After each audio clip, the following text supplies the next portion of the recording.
ഈ കോൺഗ്രസിലെ പടലപിടക്കത്തെക്കുറിച്ച് ഇനി പറയാം. സംസ്ഥാന കോൺഗ്രസിലെ തർക്കത്തിന് പിന്നാലെ കെ സുധാകരനുമായും പ്രതിപക്ഷ നേതാവ് വി ഡി സതീശനുമായും AICC general secretary KC Venugopal സംസാരിക്കുമെന്ന് ഞങ്ങളുടെ ബ്യൂറോ മനസ്സിലാക്കുന്നു.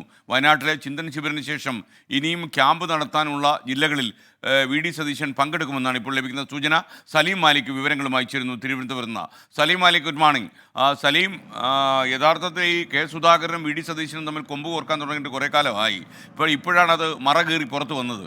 അപ്പോൾ കൂടുതൽ അതായത് അനുയായികളെ സംഘടിപ്പിച്ച് നിർത്തേണ്ട ആൾക്കാരെ തന്നെ പോർമുഖം തുറക്കുന്ന കാഴ്ച. എന്താണ് ലേറ്റസ്റ്റ് വിവരങ്ങൾ?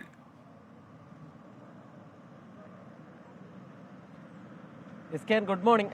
ഈ കേരളത്തിലെ കോൺഗ്രസിനെ സംബന്ധിച്ചിടത്തോളം ഏറെക്കാലമായി പ്രതിപക്ഷ നേതാവും KPCC അധ്യക്ഷനും തമ്മിൽ ഒരു മൂപ്പിളമ പോര് നിലനിൽക്കുന്നുണ്ട്. താനാണ് വലിയവൻ എന്ന നിലയിലുള്ള പ്രവർത്തനങ്ങൾ ഇരു കൂട്ടരുടെയും ഭാഗത്ത് നിന്ന് പലതവണയായി ഉണ്ടാവുകയും ചെയ്യുന്നുണ്ട്. അതിനിടയിലാണ് ഏറ്റവും ഒടുവിലായി ഇപ്പോൾ ഈ മിഷൻ 2025 എന്ന ക്യാമ്പുമായി ബന്ധപ്പെട്ടൊരു വിവാദമുണ്ടായത്. ആ വിവാദം ഈ KPCC അധ്യക്ഷനെ മറികടന്നുകൊണ്ട് പ്രതിപക്ഷ നേതാവ് തീരുമാനങ്ങൾ എടുക്കുന്നു, പ്രതിപക്ഷ നേതാവ് പാർട്ടിയെ ഹൈജാക്ക് ചെയ്യാൻ ശ്രമിക്കുന്നു എന്ന നിലയിലുള്ള വിമർശനം KPCCയുടെ യോഗത്തിൽ ഉയർന്നു എന്ന് മാത്രമല്ല, ആ യോഗത്തിൽ പ്രതിപക്ഷ നേതാവിനെ അറിയിച്ചിരുന്നതുമില്ല.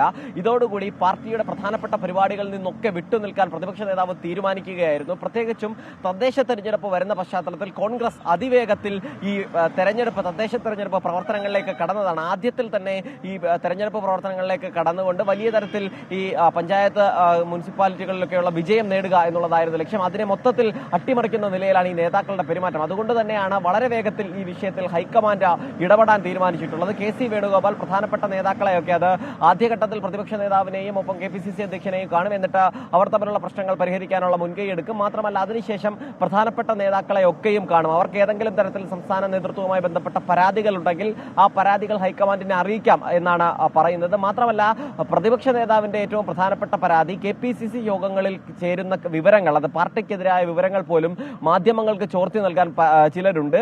അവർക്കെതിരെ നടപടിയെടുക്കണമെന്നുള്ളതാണ്. അക്കാര്യം ആലോചിക്കാമെന്ന് ഹൈക്കമാൻഡ് തന്നെ ഉറപ്പ് നൽകിയിട്ടുണ്ട്. അതുകൊണ്ട് തന്നെ ഈ KPCC യോഗവുമായി ബന്ധപ്പെട്ട് വിവരങ്ങൾ പുറത്തറിയിക്കുന്ന, പ്രത്യേകിച്ചും എരിവും പുളിയും ചേർത്താണ് പുറത്തറിയിക്കുന്നത് എന്നുള്ളതാണ് നേതാക്കൾ തന്നെ ആരോപിക്കുന്നത്. അതേസമയം KPCC യോഗത്തിൽ വിമർശനങ്ങൾ ഉണ്ടാവുക സ്വാഭാവികമാണ് എന്നുള്ളതാണ് KPCC അധ്യക്ഷൻ K സുധാകരന്റെ നിലപാട്. മാത്രമല്ല, പാർട്ടിയുടെ നയങ്ങളിൽ നിന്ന് ചെറുതായി വ്യതിചലിക്കുന്ന നിലയിൽ പ്രതിപക്ഷ നേതാവിന്റെ ഭാഗത്ത് നിന്ന് ഇടപെടലുണ്ടായി. അതുകൊണ്ടാണ് അത് വിമർശിക്കപ്പെട്ടത്. പക്ഷേ അദ്ദേഹവും പാർട്ടിയും തമ്മിൽ ഒരു ബന്ധവുമില്ല. താൻ ഇപ്പോൾ കണ്ടാലും പ്രതിപക്ഷ നേതാവിന് ചായ വാങ്ങിക്കൊടുക്കും എന്നുള്ളതായിരുന്നു K സുധാകരൻ പറഞ്ഞത്. പരസ്യമായി ഇങ്ങനെ പറയുമ്പോഴും ഇരുവരും തമ്മിലുള്ള ഈ പ്രശ്നം പാർട്ടിയെ സംബന്ധിച്ചിടത്തോളം വല്ലാതെ തലവേദനയായി തന്നെ തുടരുകയാണ്. Thank you.